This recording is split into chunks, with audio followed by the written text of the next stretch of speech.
Bonjour et bienvenue dans un nouvel épisode de Comics Code, un épisode dans lequel on va parler du premier tome de Sacrifice, série signée Rick Remender et Max Fiumara. Sacrifice, The Sacrificers en VO, c'est donc la nouvelle série écrite par Rick Remender, qui, pour l'occasion, collabore avec l'artiste argentin Max Fiumara, un dessinateur qu'on a pu voir ces 10 dernières années chez Marvel, et aussi pas mal sur différents titres liés à Hellboy, que ce soit B.P. Hardy, Abe Sapien ou Lobster Johnson. Et Sacrifice s'inscrit dans cette série de titres de fantasy qu'Urban nous a proposé en mai et en juin. Et il me semble que parmi ces différents titres, c'est probablement le plus sombre. Sacrifice, ça raconte l'histoire d'un monde sur lequel veillent des dieux. De vrais dieux qui, chacun, incarnent un des éléments qui donnent la vie à ce monde, que ce soit le soleil, qui s'appelle Rokos, qui est la principale figure de ce panthéon, que ce soit son épouse, Luna, et puis on a aussi toute une cohorte de divinités plus ou moins puissantes et qui siègent loin au-dessus des populations qui les vénèrent.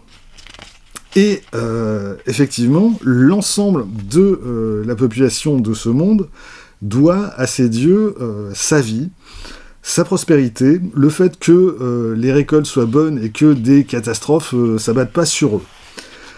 Sans les dieux, la vie serait littéralement impossible sur ce monde.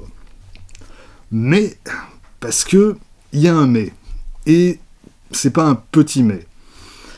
Pour bénéficier de toute cette manne divine, il y a un prix à payer.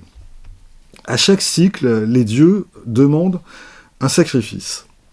Et des familles doivent faire don d'un de leurs enfants aux dieux. Et on a un groupe de prêtres en armes qui est chargé de faire le tour de ce monde et de récolter ces enfants pour les conduire jusqu'aux dieux. Qu'est-ce qu'il arrive aux enfants ainsi sacrifiés ? C'est là toute la question de ce premier tome. Sacrifice va suivre en fait deux intrigues en parallèle. D'un côté, il y a un de ces gamins, un de ces sacrifiants, comme on les appelle, qui a été arraché à sa famille et dont on va suivre le périple en compagnie d'autres sacrifiants vers un destin dont personne ne sait rien, mais que tout le monde imagine. Et puis, il y a l'histoire de la princesse Soluna, qui est la fille de Rokos et de Luna, et qui passe une bonne partie de son temps à écouter aux portes, et qui, elle aussi, va découvrir ce que signifient les sacrifices exigés par les dieux, à la fois leur nature et leurs conséquences. Et Sacrifice, c'est une œuvre de fantasy qui met en avant tout un tas de questions éthiques et morales. Du genre, qu'est-ce qu'une société est prête à sacrifier, dans ce cas littéralement, pour vivre dans la paix, la sécurité et la prospérité. Et puis, à l'autre bout du spectre, il y a ces dieux, que Rick Remender nous présente comme une sorte d'aristocratie dont les membres vivent entre eux et dont il va interroger le rôle dans la société qu'ils mettent en scène. Est-ce qu'ils sont vraiment la source de vie et de bienfaisance de cette civilisation, ou bien est-ce qu'il s'agit de parasites qui se nourrissent de ceux qu'ils jugent comme étant des inférieurs ? Ou bien est-ce que la vérité se situe quelque part entre les deux, et dans ce cas, où est-ce qu'il faut placer le curseur ? Et toutes ces interrogations, ça donne un récit assez passionnant, très sombre également dans ce qui révèle du fonctionnement de ce monde.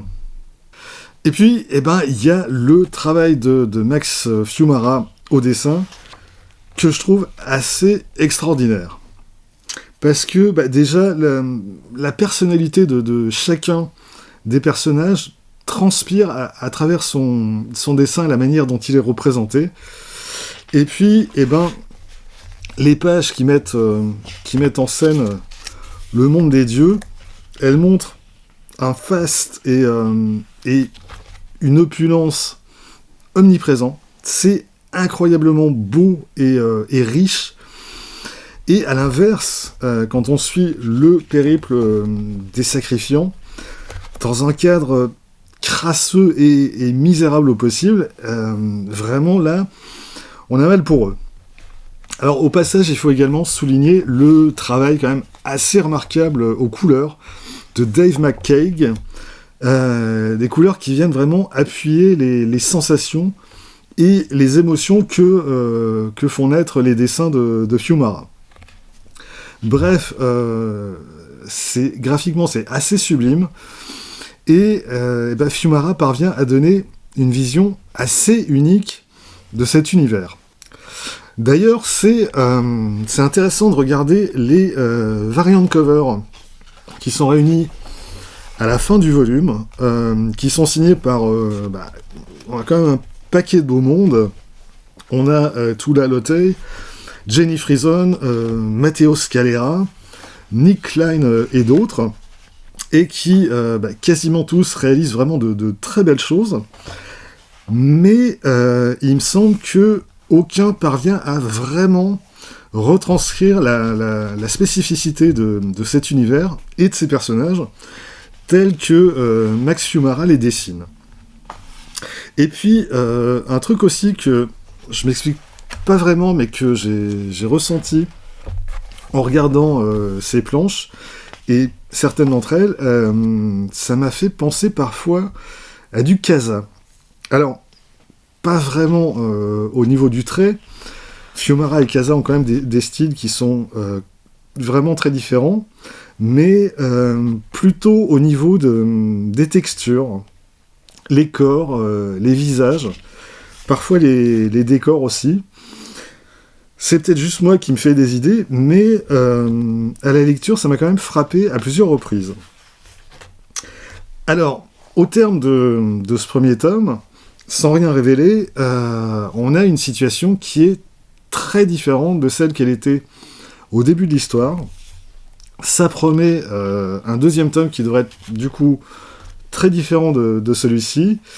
Et du coup, moi je suis d'autant plus impatient de le voir sortir parce que ce premier tome est vraiment très très bon.